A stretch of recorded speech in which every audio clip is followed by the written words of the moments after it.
کہا پتہ چل گیا کون غدار، کون بزدل اور کون نظریاتی تھا۔ غدار کو تاریخ میں غدار ہی کہا جائے گا، اقتدار میں آ کر آئینی ترمیم واپس لیں گے۔ PTI intra party election پر نظر ثانی درخواست خارج۔ علی ظفر نے کہا آئینی ترمیم کے بعد بینچ یہ کیس نہیں سن سکتا۔ چیف جسٹس نے جواب دیا ہمیں کسی آئینی ترمیم کا معلوم نہیں، ہمیں نہ بتائیں ہم کیا سن سکتے ہیں اور کیا نہیں۔ چیف جسٹس کے حکم لکھوانے کے دوران حامد خان بول پڑے، کہا متعصب جج کے سامنے دلائل سے انکار کرتا ہوں۔ چیف جسٹس نے کہا کہ آپ ٹی وی کی بجائے منہ پر کہہ دیں پارٹی الیکشن کرا لیتے، اس سے جمہوریت آتی ہے۔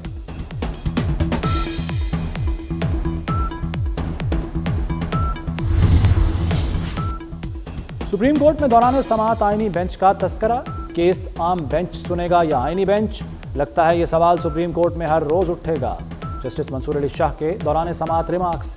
وکیل فروغ نسیم نے کہا کہ سیاسی کیسز اب آئینی کیسز بن چکے ہیں۔ جسٹس عائشہ ملک نے مسکراتے ہوئے کہا چلیں جی اب آپ جانیں اور آپ کے آئینی بینچ۔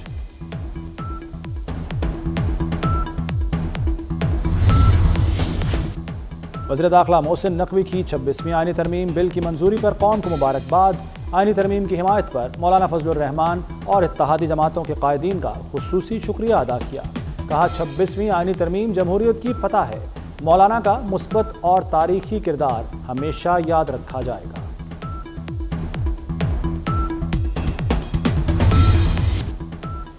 نون لیگی رکن عادل بازائی کو آئینی ترمیم میں ووٹ نہ دینا مہنگا پڑ گیا۔ اسپیکر قومی اسمبلی ایاز صادق کا الیکشن کمیشن کو ایک اور خط، عادل بازائی کو نااہل کر کے نشست خالی قرار دینے کا مطالبہ۔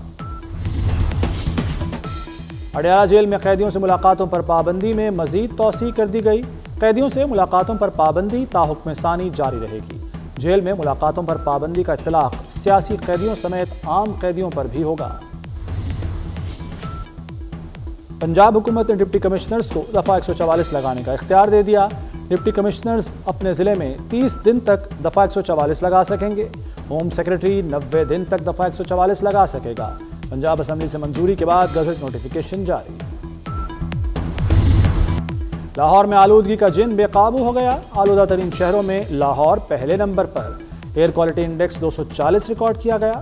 سیکرٹری ماحولیات نے شہر کی فضا مضر صحت قرار دے دی۔ گلے اور آنکھوں کی بیماریاں عام ہونے لگیں۔ آلودہ فضا میں سانس لینے میں دشواری کا سامنا۔ طبی ماہرین کی شہریوں کو ماسک استعمال کرنے کی ہدایت۔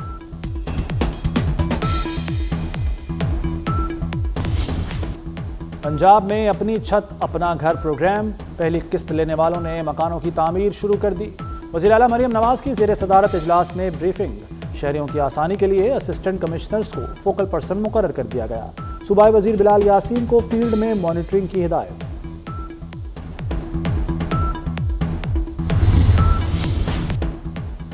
بختاور بھٹو زرداری کے ہاں تیسرے بیٹے کی پیدائش۔ بختاور بھٹو نے انسٹاگرام پوسٹ کے ذریعے خوشخبری شیئر کی۔ کہا 20 اکتوبر 2024 کو تیسرے بیٹے کی پیدائش ہوئی۔ صدر آصف زرداری اور بلاول بھٹو کی مبارکباد۔ مصر کی 100 سال کی کوششیں رنگ لے آئیں۔ عالمی ادارہ صحت نے مصر کو ملیریا سے پاک قرار دے دیا۔ سربراہ WHO کا کہنا ہے کہ ملیریا اتنا ہی قدیم ہے جتنی خود مصری تہذیب۔ فرعونوں سے تعلق رکھنے والی یہ بیماری اب صرف مصر کی تاریخ رہ گئی۔ امریکی ریاست ہیوسٹن میں ہیلی کاپٹر ریڈیو ٹاور سے ٹکرا کر تباہ ہو گیا۔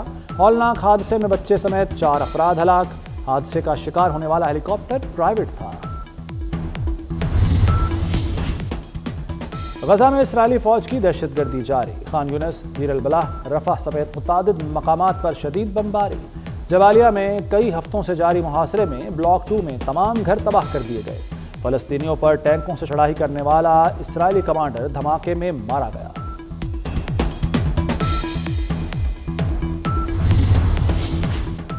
ترکیہ کے معروف مذہبی رہنما فتح اللہ گولن امریکہ میں انتقال کر گئے۔ فتح اللہ گولن کچھ عرصے سے علیل تھے۔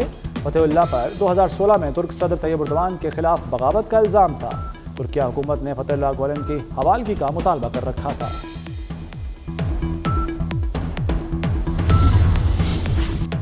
قذافی اسٹیڈیم اپ گریڈیشن پروجیکٹ نے سپیڈ پکڑ لی۔ فلورز کی تعمیر اور سٹیل فکسنگ سٹرکچر کا کام تیز۔ چیئرمین PCB کا صبح قذافی اسٹیڈیم کا تفصیلی دورہ۔ تعمیراتی کاموں پر پیش رفت کا جائزہ لیا۔ کام کی رفتار تیز کرنے کی ہدایت۔ Mohsin Naqvi ICC board meeting کے لیے دبئی چلے گئے، چیمپئنز ٹرافی سے متعلق بریفنگ دیں گے، ICC بورڈ ارکان کو اعتماد ملیں گے۔